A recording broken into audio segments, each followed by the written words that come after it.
Joining us now, Congressman Byron Donalds from House Budget and Congressman Tim Burchett from House Foreign Affairs. Okay, first to you, Congressman Donalds. Nancy Pelosi, the White House, the president, they're top spinning like crazy. This is like a cuttlefish blowing ink. When Nancy Pelosi just said, she left out a lot of stuff. She left out the money printing. She left out the government spending, right? She left out the shutdown of U.S. energy. And she left out the fact that the Democrat-led shutdowns destroyed 22 million jobs. So naturally, when the economy opens back up, you're going to create jobs. Is this true with what I just said, or am I wrong? Liz, you got it absolutely correct. Nancy Pelosi finally decided to talk about inflation. I'm glad she said something. We just spent a week in Washington, D.C. We did absolutely nothing. But the facts remain. The Democrats have been committed to massive overspending in a time period where, especially in blue cities and blue states, they were locking people down. It created a labor shortage, which has led to a supply shortage, which has led to inflation. And now the economic reports are out that our economy actually shrunk the last quarter. We are heading for stagflation in the United States, something we have not seen since Jimmy Carter. Yep. This is not good policy. House Republicans have a better plan, and Nancy Pelosi needs to get to work and stop talking about these things that she's gotten wrong. You know, to what Congressman Donalds is saying, Congressman Burchett, when you go home to your district, what are voters telling you? Because we keep seeing Quinnipiac and Gallup polling showing that people are really worried about the economy, inflation, number one. CNN polls show that even among the Democrats' powerful base of black voters, that Biden is down 20 percentage points from last year. Yes, ma'am. People are ticked off about the economic agenda.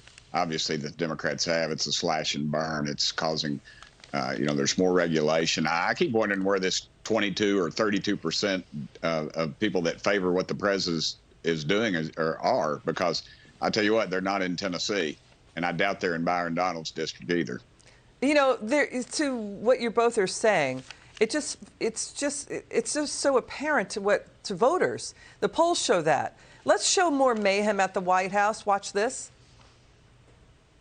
I'm not concerned about a recession. And I mean, you're always concerned about a recession, but the GDP, fell to 1.4%. The authority is given to the CDC to make a decision about when the conditions exist to lift Title 42, and that's why we're preparing to lift it. We had proposed to eliminate that policy by the end of May. The court has said we can't so far.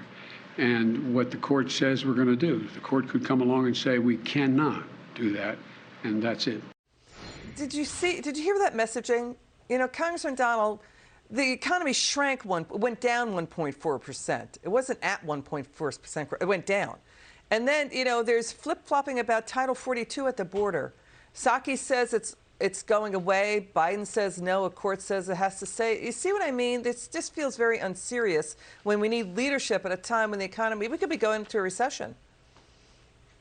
Listen, America, we have the Keystone Cops, unfortunately, running our country. They don't know what they're doing. They can't even get their story straight. Joe Biden has already witnessed a decrease in our economy by 1.4%, but he says he's not concerned about inflation. The man can't even get the words out about what's going on with Title 42 and the Supreme Court.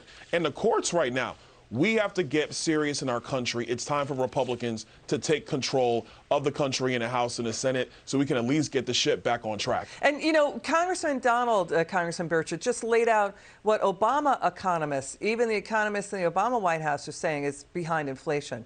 Let's go through this. At 8.5%, Congressman Burchett, inflation in America is higher than in Europe.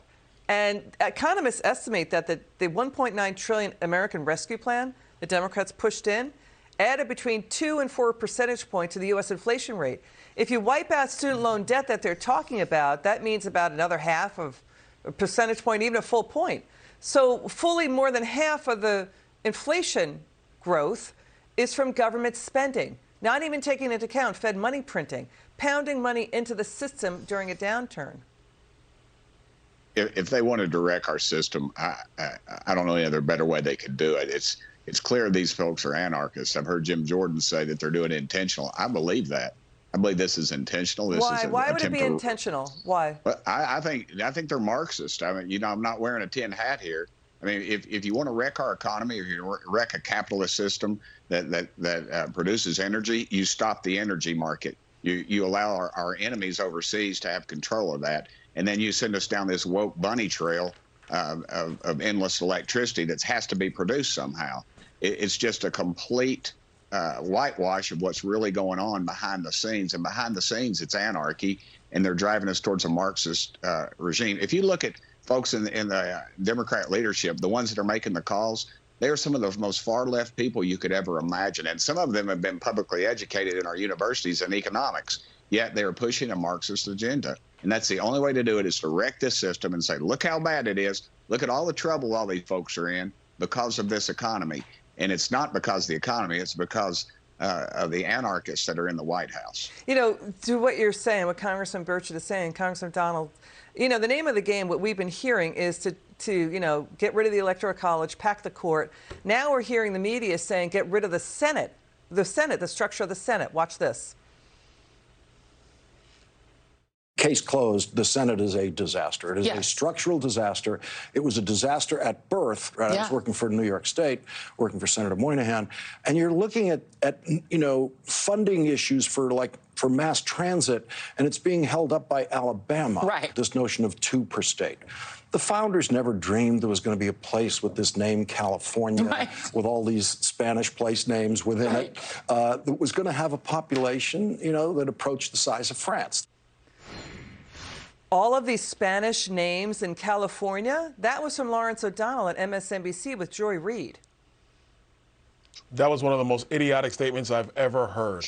The framers of our Constitution understood the purpose of the United States Senate, and it was to slow down the runaway train that could be a federal government. Listen, is the Senate perfect? No, but it's doing what it needs to do to protect the Constitution and the Republic. Congressman Tim Burchett and Byron Donalds, good to see you. Have a good weekend. Come back soon.